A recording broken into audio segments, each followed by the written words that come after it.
برادران ملت اسلامی، السلام علیکم ورحمۃ اللہ وبرکاتہ۔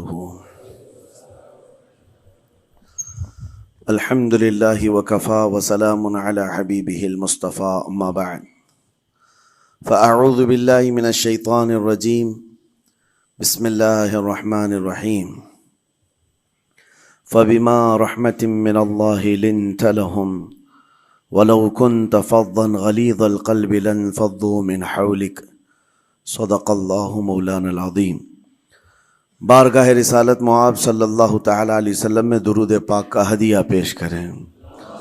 اللہم صلی علی سیدنا و مولانا محمد معدن الجود والکرم وآلہ واصحابہ الکرام وابنہ الکریم وبارک وسلم صلاۃ دائمۃ سرمدا ابدا۔ عزیزان گرامی وقار، انسان کو اللہ تبارک و تعالیٰ نے جو خصوصیات عطا کی ہیں، اس میں خاص طور پر زبان اور بیان کی خصوصیت بہت اہم ہے۔ شیخ سعدی رحمۃ اللہ تعالی علیہ فرماتے ہیں، تا مرد سخن نہ گفتہ باشد، عیب و ہنرش نہ ہفتہ باشد۔ جب تک آدمی بات نہیں کرتا، اس کی اچھائی بھی چھپی رہتی ہے، برائی بھی چھپی رہتی ہے۔ انسان اپنے کلام سے، اپنی بات سے سمجھ میں آ جاتا ہے کہ کس کیٹیگری کا ہے، کس لیول کا ہے۔ اس کی گفتگو کے آداب اس کی حقیقت بتاتے ہیں، بلکہ یہاں تک کہ اس کے نسب کا بھی پتہ لگا لیا جاتا ہے اور اس کی تربیت کا بھی اندازہ ہو جاتا ہے۔ حضرت لقمان حکیم سے پوچھا گیا، نیکی کس کا نام ہے؟ تو آپ نے فرمایا، دو چیزیں اور بہت چھوٹی ہیں۔ نیکی دو چیزیں ہیں جو بہت چھوٹی ہیں۔ کہا کیا ہے؟ کہا کہ ملاقات میں لوگ اپنے بھائیوں سے مسکرانا اور نرم گفتگو کرنا۔ ساری نیکیوں کی جڑ ہے یہ، نرم گفتگو کرنا اور لوگوں سے خندہ پیشانی کے ساتھ مسکرا کر ملاقات کرنا۔ لیکن میرے عزیزو، یہ دو چیزیں بناوٹی تو بہت سارے لوگوں کے ساتھ آ سکتی ہیں، اخلاق تصنع جس کو کہتے ہیں، تکلف کے ساتھ بہت سارے لوگوں کے ساتھ آ سکتی ہیں، لیکن حقیقت میں جس انسان کی طبیعت میں یہ دو چیزیں ہونی چاہیے، وہ کب سمجھ میں آتی ہیں؟ اس وقت جو مولا علی کرم اللہ وجہہ الکریم نے فرمایا، کسی انسان کو اس کی حقیقت دیکھنا ہو تو غصے کے عالم میں اسے دیکھو۔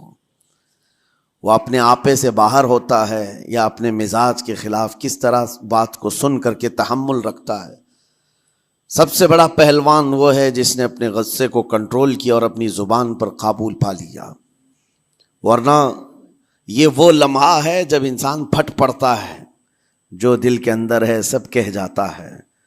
آپ کو میں بتاؤں، نبی کریم صلی اللہ تعالی علیہ وسلم کے عظیم اخلاق کریمہ، بخاری شریف کی حدیث ہے، حضور مسجد نبوی میں تشریف فرما ہے۔ اس وقت مسجد نبوی، آج ہو سکتا ہے آپ کے ذہن میں جو امیج ہے مسجد نبوی کی، بہت بڑی عالی شان مسجد، لیکن وہ زمانہ نبوی میں اس طرح کی نہیں ہے۔ کچی دیواریں تھی، اوپر چھپر کے چھت پڑے ہوئے تھے اور مٹی کی زمین تھی۔ یہ مسجد نبوی کی شکل اس زمانے میں حضور اکرم صلی اللہ تعالی علیہ وسلم اپنے صحابہ کے ساتھ بیٹھے ہیں۔ ایک دیہات کا رہنے والا شخص آیا۔ ایک بات یاد رکھیں کہ دیہات میں، گاؤں میں رہنے والوں کے اخلاق اور تمیز میں بڑا فرق ہوتا ہے، ان کے ہاں آداب کی کمی ہوتی ہے۔ وہ شخص آیا اور مسجد نبوی میں آ کر حضور صلی اللہ علیہ وسلم سے کچھ بات چیت کیا اور تھوڑی دیر کے بعد مسجد میں ہی کھڑے ہو کر پیشاب کرنا شروع کیا۔ بخاری شریف میں یہ حدیث موجود ہے۔ جب مسجد نبوی میں کھڑے ہو کر پیشاب کرے تو صحابہ اکرام سب دیکھ کر کے دوڑانے لگ گئے، خذوہ خذوہ، پکڑو اس کو، پکڑو اس کو، اور صحابہ دوڑاتے تھے، وہ پیشاب کرتے ہوئے بھاگتا تھا پوری مسجد میں۔ نبی پاک صلی اللہ تعالی علیہ وسلم نے فرمایا، دعوہ، چھوڑ دو اس کو، کر لینے دو، پیشاب کر رہا ہے مسجد میں، چھوڑ دو اس کو۔ جب وہ صحابہ اکرام حضور کا حکم سنتے ہیں، سب پیچھے ہٹ گئے۔ تھوڑی دیر کے بعد نبی کریم صلی اللہ تعالی علیہ وسلم نے صحابہ سے فرمایا، پانی کے ڈول بھر کر کے لائے جائیں۔ صحابہ سے ہی منگوایا، پانی کے ڈول بھر کر کے لائے گیا اور مسجد نبوی کے میدان میں فرش پر بہایا گیا اور صاف کیا گیا۔ اب وہ شخص نہایت ہی ڈرا سہما کھڑا تھا، میرے ساتھ کیا ہوگا پتہ نہیں، میں نے پیشاب کیا، اب مجھے یہ لوگ قتل کر ڈالیں۔ نبی کریم صلی اللہ تعالی علیہ وسلم نے قریب بلایا اور فرمایا، نہایت نرم گفتگو کے ساتھ حضور فرماتے ہیں، یہ اللہ کا گھر ہے، یہاں پیشاب نہیں پیشانیاں رکھی جاتی ہیں۔ بس یہ جملہ ہے، بخاری شریف میں موجود ہے، یہاں عبادت کی جاتی ہے۔ اتنا کہہ کر رخصت ہو گئے، رخصت کر دیا۔ وہ دیہات سے آیا ہوا جو نوجوان تھا یا شخص تھا، باہر نکلتے ہی وہ کلمہ طیبہ پڑھ کر حضور کی غلامی میں شامل ہوا۔ میں نے وہ بلند عالی اخلاق نہیں دیکھے۔ نبی کریم صلی اللہ علیہ وسلم کے بارے میں قرآن کہتا ہے، فَبِمَا رَحْمَةٍ مِّنَ اللَّهِ لِنْتَ لَهُمْ، اللہ کی رحمت سے آپ لوگوں کے لیے نرم ہیں، اس لیے لوگ آپ کے ارد گرد لگے ہوئے رہتے ہیں۔ وَلَوْ كُنْتَ فَظًّا غَلِيظَ الْقَلْبِ لَانْفَضُّوا مِنْ حَوْلِكَ، اے رسول اگر آپ سخت دل ہو جائیں تو پھر یہ سب چھٹ جائیں گے، آپ سے دور ہو جائیں گے۔ اس رسول کے لیے جب کہا گیا ہے کہ اگر آپ سخت ہو جائیں تو لوگ چھوڑ کر کے دور ہو جائیں گے، تو ہمارے اور آپ کے لیے کس قدر لہجے کی پابندی ضروری ہے۔ ہاں عزیزان گرام وقار، اپنی گفتگو، اپنے کلام، اپنی بات چیت سے آپ اپنے سلیقے بتاتے ہیں۔ گالی گلوچ کرتے ہوئے جن کی صبح شامیں ہوتی ہیں، ان کو دیکھ کر کے ہی پہچان میں آ جاتا ہے کس گھر سے یہ تعلق رکھتا ہے، کہاں ان کی تربیت ہوئی ہے، کس طرح ان کے آداب سکھائے گئے۔ اسی لیے میرے عزیزو، بچوں کو آوارہ بھی نہ چھوڑ دینا کہ وہ اپنی زبان گلی کوچوں سے سیکھ کر کے جائیں۔ کل کو ہوگا یہ کہ اس کی زبان کی وجہ سے لوگ تمہیں تان و تشنیع کریں گے، اس کا باپ ایسا ہوگا اس لیے بچہ ایسا ہے، اس کی ماں اس طرح ہوگی اس لیے اس کی گفتگو ایسی ہے۔ کیونکہ موسٹلی زیادہ طور پر بچے اپنے ماں باپ کے اخلاق کو نقل کرتے ہیں، ٹرانسفر ہوتی چلی جاتی ہیں۔ ایک بار حضور اکرم صلی اللہ تعالی علیہ وسلم مسجد نبوی سے باہر نکل کر جا رہے ہیں۔ توجہ میرے عزیز ہو، اخلاق کہاں دکھانے چاہیے اور ہماری بات چیت کے انداز ہمیں کہاں ہونا چاہیے، میں آپ کو بتاؤں۔ حضور تشریف لے کر جا رہے ہیں، صحابہ اکرام کھڑے تھے حضور کے اطراف۔ مدینہ طیبہ کی ایک بوڑھی خاتون جس کا ذہنی توازن کھویا ہوا ہے، یعنی وہ دماغی طور پر ڈسیبل ہے، اور وہ آئی جا رہی تھی۔ لوگ جب بھی اس کو دیکھتے راستہ کاٹ لیتے، وہ جس کو بھی پکڑتی تھی سنانا شروع کرتی تھی، جو منہ میں آئے بکنے لگ جائے، اور لوگوں کو تنگی محسوس ہونے لگتی۔ صحابہ نے دیکھا کہ یہ عورت آ رہی ہے، حضور کی طرف آ رہی ہے، سب نے حضور صلی اللہ علیہ وسلم کو گھیر لیا، اس کا راستہ روکنے کے لیے اب آئے گی۔ اور نبی کریم صلی اللہ علیہ وسلم کے پاس اگر زبان درازی کرنے لگ جائے، پاگل عورت ہے، اور بک بک کرنے لگ جائے، حضور پاک صلی اللہ علیہ وسلم کے ادب میں کہیں کمی نہ آ جائے۔ صحابہ کا یہ ہمیشہ اہتمام رہتا۔ حضور اکرم صلی اللہ علیہ وسلم نے دیکھا تو صحابہ سے کہا، ہٹ جاؤ، اس کو آنے دو، ہٹ جاؤ، اس کا راستہ چھوڑ دو۔ صحابہ نے کہا، یا رسول اللہ صلی اللہ علیہ وسلم، اس کا ذہنی توازن ٹھیک نہیں ہے، دماغی طور پر وہ عورت ٹھیک نہیں ہے، وہ آئے گی اور لمبی باتیں کرتی ہے، لا یعنی باتیں کرتی ہے، کہیں آپ کی شان پاک میں کوئی گستاخی نہ ہو جائے۔ صحابہ روک رہے تھے، حضور پاک صلی اللہ علیہ وسلم نے سختی سے فرمایا، ارشاد فرمایا، ہٹ جاؤ، اس کا راستہ چھوڑ دو، مجھے پتا ہے پورے مدینے میں اس کی کوئی نہیں سنتا، میں بھی نہ سنوں تو وہ کس کو سنائے گی، اگر میں بھی نہ سنوں تو وہ کس کو سنائے گی۔ یہ میرے مصطفیٰ کریم صلی اللہ تعالی علیہ وسلم کے دربار عالی جاہ کی وہ بلند اخلاق کریمانہ کی ایک مثال ہے، جس کو خود میرے آقا نے فرمایا، بعثت لأتمم مکارم الاخلاق۔ عزیزان گرام وقار، لوگوں کے آج حالات ایسے ہیں کہ اچھے لوگوں کے ساتھ اخلاق الگ دکھائے جاتے ہیں، چھوٹے لوگوں کے ساتھ اخلاق الگ دکھائے جاتے ہیں۔ سٹیٹس کا آدمی ہو تو اس کے ساتھ ملنے کے طریقے الگ ہیں، اور غریب کوئی آ جائے، فقیر کوئی آ جائے تو اس سے ملنے کا انداز الگ ہو جائے، یہ نہ ہو۔ یہ ہم سب کے لیے نصیحت ہے۔ اسی ممبئی کی سرزمین پر میں آپ کو بتاؤں، ایک ماہم شریف میں بزرگ حاجی صاحب ہوا کرتے تھے، آج سے تقریباً 10-12 سال پہلے کی۔ وہ کئی لوگوں سے ایک سوال کرتے تھے پکڑ پکڑ کر کے کہ میرا ایک سوال ہے، آپ جواب دیں گے، میرا ایک سوال ہے۔ کئی علماء سے انہوں نے پوچھا، مجھ سے بھی انہوں نے، جب میں نیا تھا مصر سے پڑھ کر کے آیا تھا، میرے پاس آ کر کہا کافی سالوں سے میرے ذہن میں ایک سوال ہوتا ہے، میں آپ سے بھی پوچھنا چاہتا ہوں۔ کہا بتائیے کیا ہے؟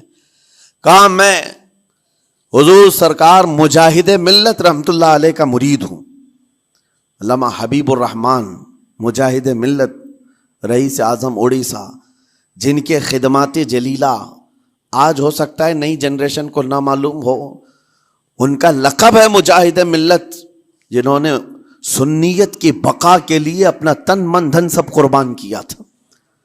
وہ مجاہد ملت عظیم بزرگ ولی کامل ہے۔ یہ حاجی صاحب کہتے ہیں کہ میں ایک نارمل آدمی تھا، کڑیا تھا، یعنی گھر بنانے کا کام کرتا تھا۔ جب وہ ممبئی تشریف لاتے تو دوڑ کر کے ہر جگہ سے لوگ ملنے آتے، میں بھی گیا تھا، اور اس وقت میں جوان تھا۔ حضور مجاہد ملت رحمت اللہ علیہ کی بات وہ بتا رہے ہیں کہ لوگ لائن لگا کر کے مصافحہ کر رہے تھے، مل رہے تھے۔ جب مل رہے تھے تو پھر میرا نمبر آیا، میں ملنے کے لیے گیا۔ بزرگوں کے سب ہاتھ چومتے ہیں، یہ ہمارے سنیوں کے طریق ہیں۔ ادب، علماء ذوی الاحترام کے ہاتھوں کا بوسہ لینا یہ مستحسن ہے، یہ ہمارے آداب میں سے، معمولات اہل سنت میں سے۔ تو جب سب لوگ ان کے دست بوسی کر رہے تھے، ہاتھ چوم رہے تھے، میں بھی قریب گیا، اور جب میرا نمبر آیا میں ہاتھ چومنے کے لیے گیا تو انہوں نے میرا ہاتھ لے کر خود ہی چوم لیا۔ وہ بزرگ عالی جاہ ولی کامل جن کو دنیا مجاہد ملت کہتی ہے، میرا ہاتھ انہوں نے چوم لیا، اور میرے اندر ایسی پشیمانی تھی کہ میں کیا کروں سمجھ میں نہیں آیا۔ میں ایک معمولی سا کڑیا، اور کہاں ان کا مقام کہاں میرا۔ تو اس کے بعد وہ اس بے چینی میں رہتے تھے کہ ایسا کیوں کیا، ایسا کیوں کیا، کیونکہ پوچھنے کا موقع ہی نہیں ملا۔ ایک بزرگ تھے، انہی کے خلیفہ تھے حضور مجاہد ملت کے، انہوں نے اس کا جواب دیا۔ میرے عزیزوں کیا بہترین جواب تھا۔ حضرت مجاہد ملت رحمت اللہ تعالی علیہ یہ چاہتے تھے کہ ہزاروں لوگ ہماری تعظیم کرتے ہیں تو کہیں ہمارے دماغ میں بادشاہت کا خیال نہ آئے، ہم غریب اور فقیر کا ہاتھ چوم کر اپنے نفس کی مخالفت بھی کرتے ہیں۔ اخلاق کریمانہ دکھانے کے لیے اسٹیٹس والوں کے ساتھ ہی نہیں، غربا فقراء کے ساتھ بھی وہ اخلاق ہوں۔ نبی کریم صلی اللہ تعالی علیہ وسلم کے وہ آداب آج اگر آپ اپنا لیں، بہت ساری کڑوی چیزیں ویسی ختم ہو جائیں۔ آج ممبئی کی سرزمین پر سب سے بڑا یہ چیلنج ہے بات کرنے میں ہے۔ نوجوانوں کے تو آج پارے چڑھے ہوئے ہوتے ہیں، ان سے کوئی بھی بات کر لے، جس تیور میں یہ بات کرتے ہیں ایسا لگتا ہے کہ ابھی لڑائی ہو جائے گی، ابھی جھگڑا ہو جائے گا۔ اس کی عادت سی بن گئی ہے۔ آپ کو پتہ ہے فرمایا گیا، عربی کا قول ہے، جراحت السنان لها التیام ولا یلتام ما جرح اللسان۔ تلوار سے، چاقو سے دیا ہوا زخم سوکھ سکتا ہے، زبان سے دیا ہوا زخم کبھی نہیں سوکھتا۔ زبان سے دیا ہوا زخم نہیں سوکھتا۔ بولنے سے پہلے 1000 بار اس بات کو خیال ہونا چاہیے کہ میں جس کو بول رہا ہوں کہیں اس کا دل چھلنی تو نہیں ہو جائے۔ میری زبان یہ ہوتی 50 گرام کی چھوٹی زبان ہے، لیکن بڑے بڑے لوگوں کے کلیجے چیر کر رکھتی ہے، بڑے بڑے لوگوں کے دلوں میں سوراخ کر کے رکھتی ہے، زخمی کر کے رکھتی ہے اس کا استعمال۔ اسی لیے روایت میں ملتا ہے کہ جب انسان صبح کرتا ہے تو سارے اعضاء، ہاتھ پیر آنکھ کان ناک، سارے اعضاء سب سے پہلے زبان سے یہ عرض کرتے ہیں، اس کی پناہ مانگتے ہیں، کہتے ہیں آج تو صحیح سلامت رہے گی تو ہم سب صحیح سلامت رہیں گے، اور اگر تو پھسل گئی تو عذاب ہم پر بھی ہوگا۔ زبان بولتی ہے، مار کسی اور کو پڑتی ہے، کوئی زبان کو مارتا نہیں ہے۔ گالی زبان دیتی ہے لیکن مار کبھی پیٹھ پہ پڑتی ہے، سر پہ پڑتی ہے، ہر جگہ پڑتی ہے۔ تو یہ زبان نبی کریم صلی اللہ تعالی علیہ وسلم نے ارشاد فرمایا من یضمن لی ما بین لحیتیہ وما بین، حضور پاک صلی اللہ تعالی علیہ وسلم فرماتے ہیں جس نے دو چیزوں کی ضمانت مجھے دے دی، حفاظت کی، میں اسے اضمن لہ الجنہ، میں اس کو جنت میں لے جانے کی ضمانت دیتا ہوں۔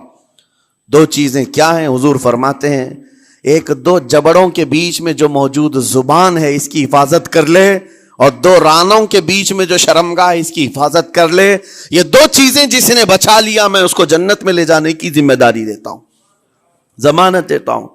اس کا کتنا بڑا کردار ہے، یہ زبان کا کتنا بڑا کردار ہے۔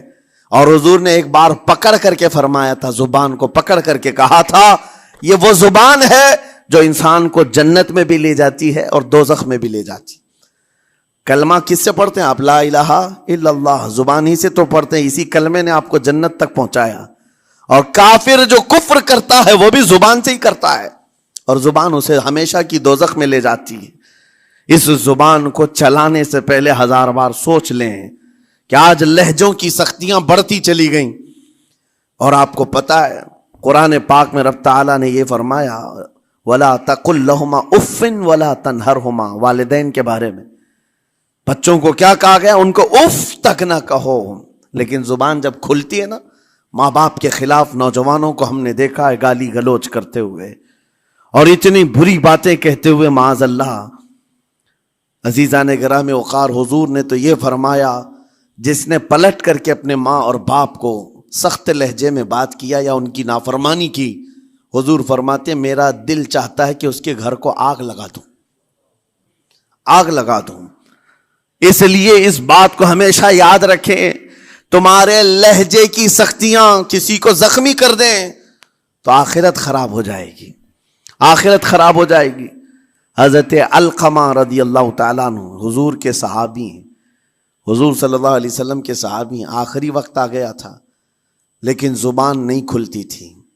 حضور پاک صلی اللہ علیہ وسلم کے پاس سفارش لائی گئی کہ آپ کے وہ ساتھی ہیں انتقال کر رہے ہیں لیکن زبان پر کلمہ بھی نہیں آتا۔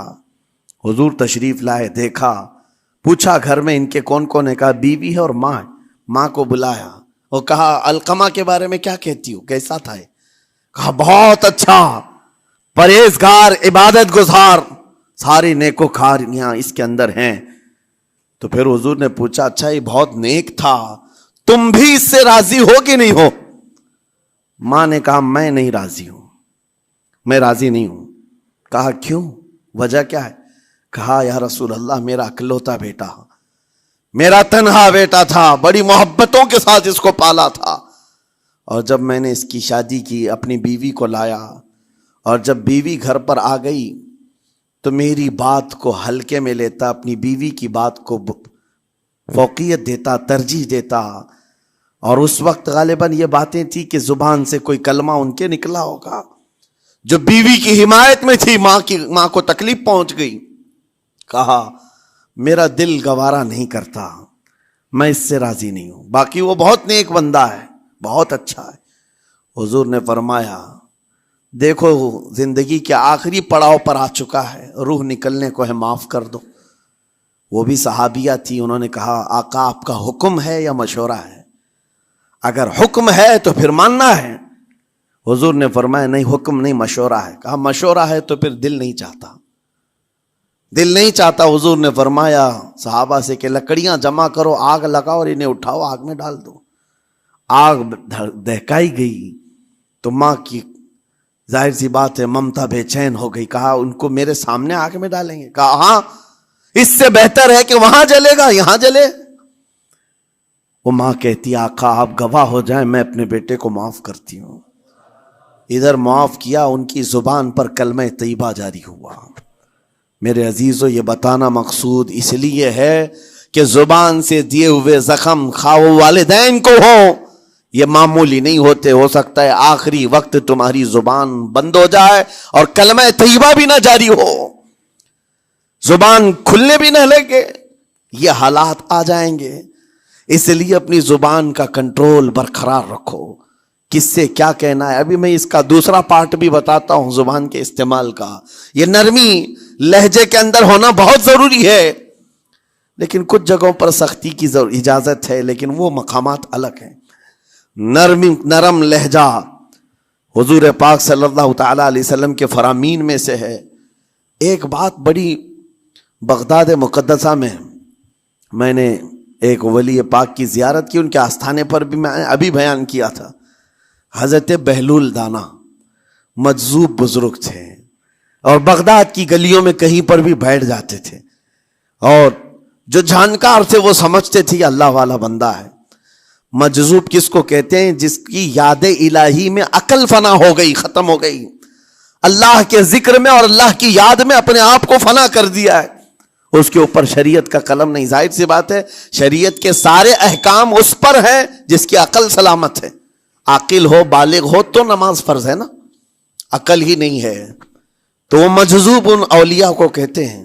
لیکن ان کے بارے میں حدیث میں ہے، اللہ کے نبی نے فرمایا وہ ایسے بندے ہیں کہ اگر اللہ کو قسم دے دیں کسی بات کی، اللہ ان کی قسم پوری کرتا ہے۔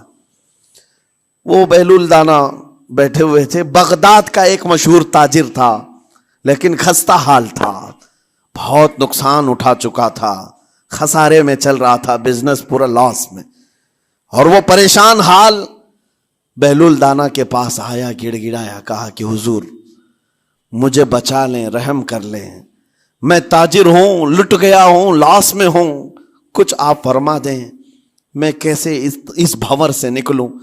بہلول دانا نے دیکھا، کہا ٹھیک ہے کچھ پیسے بچے؟ کہا ہاں ہے، وہ بس اتنا سرمایہ ہے کہ مال لیتا ہوں پھر بیچ دیتا ہوں، نفع نہیں ہوتا۔ بہلول دانا نے کہا ایک کام کر، کالا کپڑا جتنا ملتا ہے سب خرید لے، پورے شہر سے کالا کپڑا جہاں جہاں مل جائے سب لے کر اسٹاک کر لے۔ کہا جی حضور آپ نے جیسا فرمایا۔ گیا، جتنا سرمایہ تھا سب لگا دیا، کالا کپڑا خرید کر ایک جگہ اسٹاک کر دیا۔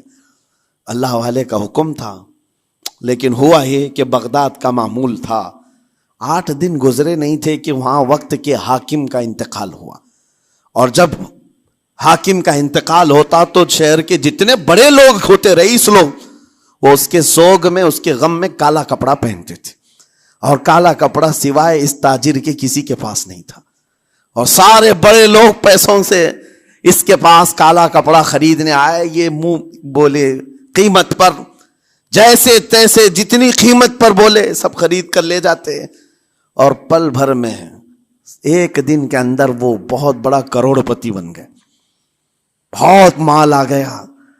یہ بات یاد رکھیں، اللہ مال دیتا ہے، اس کے بعد پھر آزمائش بھی ہوتی ہے۔ مال اتنا آ گیا، اب لے کر کے مستیاں تھیں، چند دن گزرے، ظاہر سی بات ہے مال کو بڑھانے کی تمنا ہر ایک کی ہوتی ہے، کوئی یہاں پر اینڈ کرنے والا نہیں ہے دنیا میں، چاہے اس کا بزنس اربوں پر بھی پہنچ جائے، اسے آگے پہنچنا ہے۔ چند دن گزرے تھے، 8-10 دن، پھر آیا حضرت بہلول دانا کو ڈھونڈتے ہوئے، ایک جگہ میدان میں یہ مجذوب بزرگ بیٹھے مل گئے، آیا اور کہا او دیوانے بتا اب کیا خریدوں؟ پیسہ بہت ہے ابھی میرے پاس، بتا دیوانے اب کیا خریدوں؟ انہوں نے دیکھا، کہا کہ لہجہ تو بدلا ہوا ہے، پیسہ بہت زیادہ تھا، کہا کہ ٹھیک ہے کوئی بات نہیں، اللہ والوں کو ان سب چیزوں سے کوئی لینا دینا نہیں۔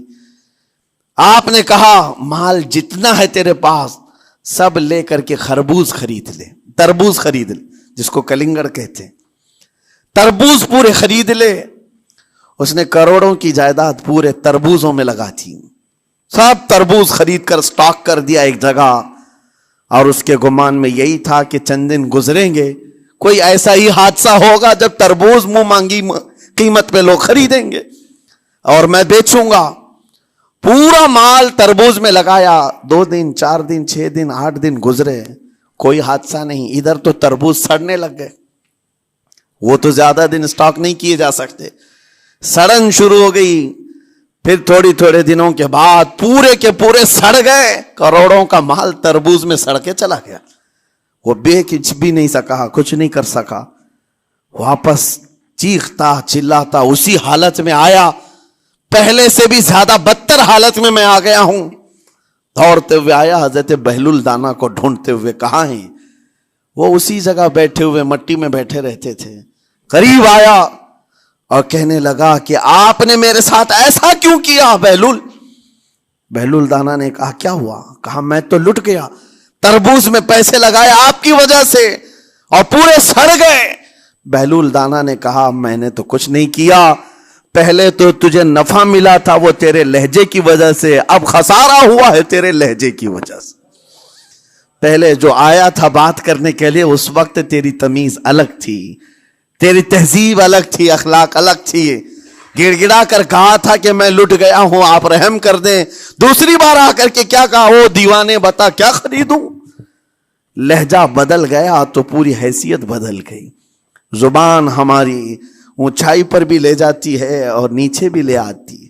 اس بات کو ہمیشہ ملحوظ رکھیں کہ اس زبان سے بہت سارے لوگ نفع بھی اٹھاتے ہیں، بہت سارے لوگوں کو نقصان بھی ہوتا ہے۔ لیکن ساتھ میں یہ بات بھی عرض کروں، نرم گفتگو کرنے کا عادی ہر ایک کو ہونا چاہیے، نرم گفتگو کرنے کا عادی ہر ایک کو ہونا چاہیے، اس کی نیکیوں کی علامت ہے، اس کے اخلاق کی علامت ہے۔ لیکن ساتھ میں امام شافعی رحمۃ اللہ تعالی علیہ نے یہ بھی فرمایا، چاہے جتنی بھی نرم طبیعت ہو انسان کی، اللہ اور اس کے رسول کے لیے غیرت ہونی چاہیے۔ اللہ اس کے رسول کے خلاف بات سنے تو پھر نرم لہجے کا استعمال نہ کرے، پھر وہ بزدلی کہلائے گی، وہ بزدلی کہلائے گی۔ آج میں ایک بات یہ بھی بتا دوں، بہت سارے لوگ یہ سمجھتے بھی ہیں، ابھی چند دن قبل میں ماررہ مطہرہ میں بیان کیا اخلاق کے اولیاء اکرام کے مذہب و مسلک پر، اور پچھلے 15 سالوں سے میں نے بہت سارے خطابات کیے ہیں اخلاق پر، معاشرے کی برائیوں پر، لیکن ابھی چونکہ چند دنوں میں جلسے پروگرام بہت سارے ہو گئے اور عظمت ناموس رسالت پر زیادہ گفتگو ہونے لگی تو لوگوں میں ایک امیج الگ بیٹھی ہوئی ہے۔ اور ابھی ہم نے اخلاق حسنہ پر گفتگو کیا کی 8 دن پہلے، ایک بزرگ نے مجھ سے پوچھا ایسی بھی تقریر کرتے ہیں آپ ایسی بھی تقریر کرتے ہیں، یعنی نرم گفتگو بھی کرتے ہیں؟ مطلب یہ ہے کہ ہماری امیج ایسی بنا کر رکھیں کہ ہم ہر وقت چلاتے ہی رہتے ہیں، ہر وقت للکارتے ہی رہتے ہیں۔ میرے عزیزوں، میں یہاں پیغام دینا چاہتا ہوں، ہم قرآن کے اس آیت پر عمل کرنا چاہتے ہیں جو مولا نے فرمایا اشداء علی الکفار رحماء بینہم، مومنین کی شان ہے، صحابہ کی شان ہے، وہ کافروں پر سخت ہوا کرتے ہیں اور مومنوں کے لیے نرم دل ہوا کرتے ہیں۔ زبان کی نرمی ایمان والوں کے لیے ہے، زبان کی نرمی محبت مصطفیٰ کے لیے ہے، عاشقان مصطفیٰ کے لیے ہے، ساتھ میں زبان کی سختی کفار و مشرکین کے لیے ہے، گستاخان رسول کے لیے ہے۔ اور اگر یہ چیز نہیں آئی تو پھر آپ سمجھ لیں نیک اس وقت نہیں کہلائے گا آدمی۔ بعض لوگوں کو ایسا لگتا ہے نرم بات کرنا چاہیے، نرم گفتگو، بالکل صحیح ہے، یہ اخلاق ہے، لیکن اگر ایسے مقامات پر جہاں تمہارے نبی کو کوئی گالی دے رہا ہو، رب کی شان میں کوئی بھونک رہا ہو، اس وقت تم کہو کہ اخلاق ہے، نرم بات کرنا چاہیے، یہ بے غیرتی ہے، یہ بے غیرتی ہے۔ تمہاری بیوی کو اگر تمہارے سامنے کوئی چھو دے اور اس کے بعد تم ہنس کر کے اس سے کہو ٹھیک ہے جائیے صاحب، آپ کو کہا جائے گا بے غیرت آدمی، بے غیرت آدمی ہے۔ انسان کو اپنی بیوی، اپنی بیٹی، اپنی ماں پر بھی غیرت ہوتی ہے، وہ سنتا نہیں ہے، یہ پیدائشی ہے، فطرت ہے انسان کی۔ اور مومن کی شان یہ ہے سب سے بڑی غیرت اس کے لیے اللہ اور اس کے رسول کے لیے ہوا کرتی ہے، اللہ اور اس کے رسول کے لیے۔ ماں اور باپ کو گالیاں ایک وقت میں برداشت کر بھی لے جائے، لیکن اللہ اور اس کے رسول کی شان میں وہ ہرگز برداشت نہ کرے، یہ ایمان کی علامتوں میں سے ہے۔ بہرحال میں نے زبان کے دونوں استعمال آپ کو بتائے، سخت لہجے بھی ہیں، نرم لہجے بھی ہیں، لیکن جب آپ کا پالا کسی گستاخ سے نہ پڑے تو ہمیشہ نرم گفتگو کرنے کے عادی بنے۔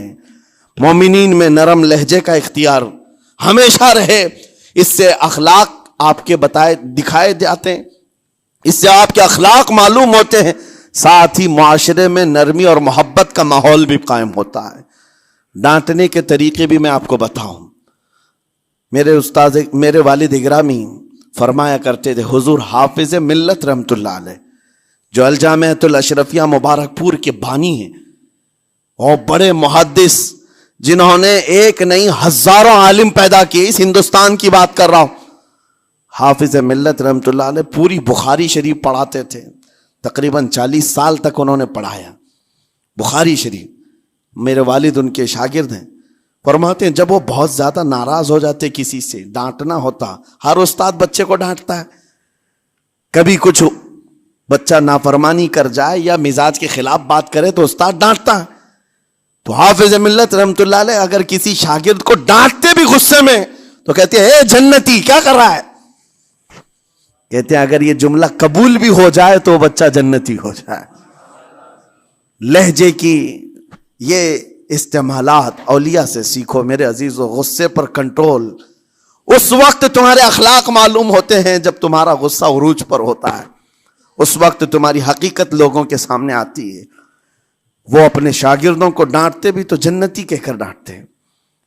یعنی کوئی گالی نہیں ہے، کوئی برے کلمے نہیں ہیں، بلکہ ایسا جملہ ہے کہ اگر قبول بھی ہو گیا استاد کی زبان سے، اس کی تو زندگی وصول ہوگی، اس کا بیڑا پار ہو گیا.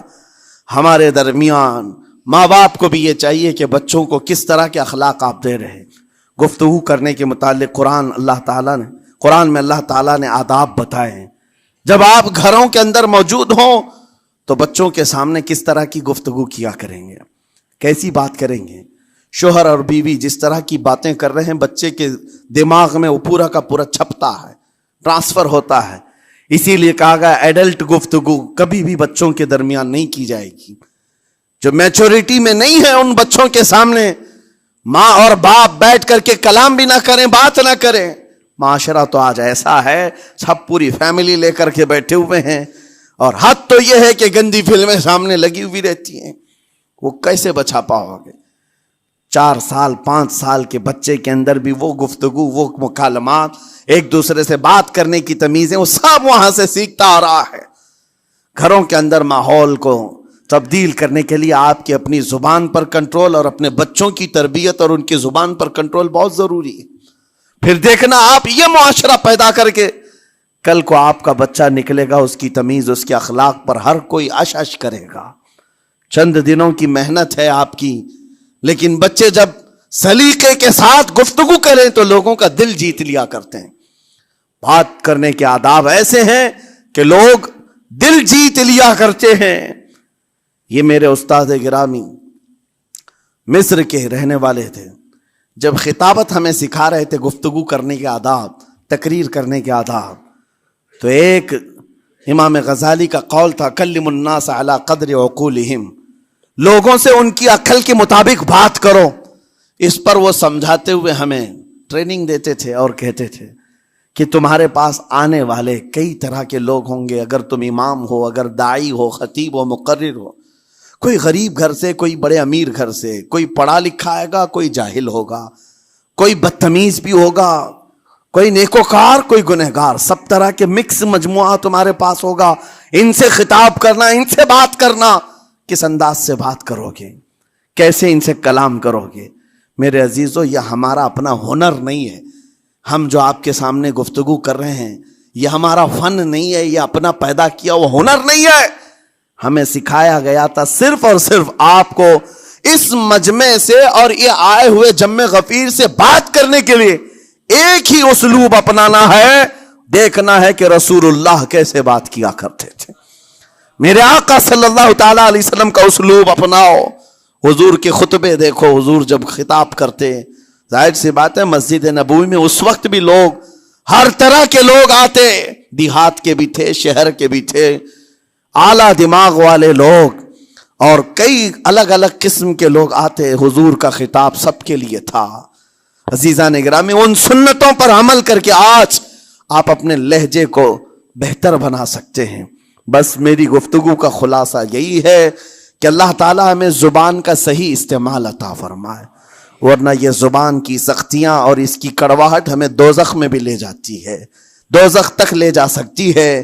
اللہ تعالیٰ اس کی مکاریاں، اس کی عیاریاں اور اس کی شرانگیزیوں سے ہم سب کی حفاظت فرمائے. ساتھ میں یہ بھی میں بتا دوں، وہ زبان پاک نہیں بولتی، وہ زبان پاک نہیں بولتی جو حلال نہیں کھاتی. یہ بھی بزرگوں نے فرمایا ہے، یہ زبان پاک نہیں بولتی جو حلال نہیں کھاتی. اسی سے ہر کچھ گزرتا ہے، اندر پیٹ میں جاتا ہے. حلال لقمے اس سے گزارو تو زبان پاک بولے، اللہ کا ذکر کرے اور تمہیں زبان میں وہ لذت آنے لگ جائے. لیکن اس سے حرام لقمے گزارتے رہو گے، اس کے لہجے کی سختیاں بھی آ جائیں گی، اس کے اندر کڑواہٹ بھی آ جائے گی، گالی گلوچ یہ سارے استعمالات یہ زبان کرنے لگ جائے گی. کیوں؟ اس سے حرام لقمے جو گزارے جا رہے ہیں. اس چیز کا بھی خیال ضروری ہے. زبان کو جس طرح کا پیٹرول دو گے ویسی چلے گی یہ گاڑی. جس طرح کا ڈیزل اس کے اندر ڈالتے ہو، حرام یا حلال، یہ بہت معنی رکھتا ہے. اور ایک بات یہ بھی سن کر کے چلے ہیں کہ حضرت سلیمان علیہ السلام کے زمانے میں ایک مناظرہ ہوا تھا علماء کا. بعض لوگوں نے کہا کہ انسان کی ایک جماعت تھی، انسان کی زبان افضل ہے، منہ افضل ہے، اس لیے کہ وہ اللہ کا ذکر کرتی ہے. بعض نے کہا کہ نہیں، انسان کے پیچھے کا مقام اچھا ہے، اس سے بہتر ہے. یہ دونوں کی تکرار میں حضرت سلیمان علیہ السلام کے پاس بات آئی، آپ بتائیں. تو ان سے پوچھا تم اتنی بڑی بات کیوں کہہ رہے ہو؟ اس کے پیچھے کا مقام اچھا ہے. کہا کہ اس لیے کہ وہ صرف نجاست نکالتا ہے، وہ صرف نجاست نکالتا ہے، وہ مقام غلاظت باہر کرتا ہے، غلاظت اندر لیتا نہیں. زبان غلاظت اندر بھی لیتی ہے، حرام کھاتی بھی ہے، لوگوں کو زخمی بھی کرتی ہے. ان علماء کی دلیل تھی. تب آپ نے فرمایا بات ٹھیک ہے، جس انسان کا زبان پر کنٹرول نہیں، حرام کھاتا ہو اور بد کلامی کرتا ہو، گالی گلوچ ساری چیزیں کرتا ہو، آپ نے فرمایا اس سے بہتر اس کا پیچھے کا مقام ہے. اور جو انسان کنٹرول رکھتا ہے، حلال کھاتا ہے اور لہجے کی نرمی رکھتا ہے، ظاہر سی بات ہے اس کا منہ ہی افضل ہے، اس کی زبان افضل ہے. اب یہ تو فیصلہ سب کا ہے، کس کو کیا چیز اختیار کرنی ہے. عزیزان گرامی اوقات، یہ بہت بڑی بات ہے جو میں آپ کے سامنے کہہ رہا ہوں. زبان کو اگر کسی دوسری جگہ سے کمپیئر کیا جائے تو لگتا ہوگا نرم، یہ بالکل اچنبے والی بات ہے، عجوبے والی بات ہے، یہ کون سا کمپیریزن ہے. وجہ یہی ہے، بعض لوگوں کو ہم نے اتنا گندا بولتے ہوئے دیکھا ہے. اس سے بہتر ہے کہ وہ نہ بولیں. لوگوں کو زخمی کرتے ہیں، کسی کے مقدسات پر حملے کرتے ہیں. اللہ تعالیٰ ان کے زبان کی شرارتوں سے ہماری حفاظت فرمائے. اور کریم خدا ارحم الراحمین مولا اس چیز سے بھی ہمیں حفاظت فرمائے. قیامت کے دن کچھ لوگ صرف اس لیے پکڑے جائیں گے کہ وہ کچھ نہیں بولتے تھے، لیکن وہ جن کے ساتھ رہتے تھے وہ بولتے تھے، وہ لوگ بولتے تھے، اور ان کی وجہ سے یہ خاموش رہنے والا جو ساتھ میں تھا اسے بھی جہنم میں لے جایا جائے گا. اور وہ اس دن کہے گا پکار کر، یا ویلتا لیتنی لم اتخذ فلانا خلیلا، اے کاش میں فلاں کی دوستی نہیں کیا ہوتا تو اچھا ہوتا، آج میں بچ گیا ہوتا. اپنے ماحول کو بچاؤ، جہاں زبان کی خرابی دیکھو اپنے آپ کو بھی بچاؤ اور اس ماحول سے بھی اپنے کو دور رکھو. اللہ کی بارگاہ میں دعا ہے مولا تعالیٰ اس زبان کو خالص اپنے ذکر میں لگائے اور اپنے حبیب پاک کے ذکر میں لگائے. مولا تعالیٰ ہم کو زبان کی بد کلامیوں سے محفوظ و مامون فرمائے. وآخر دعوانا ان الحمدللہ.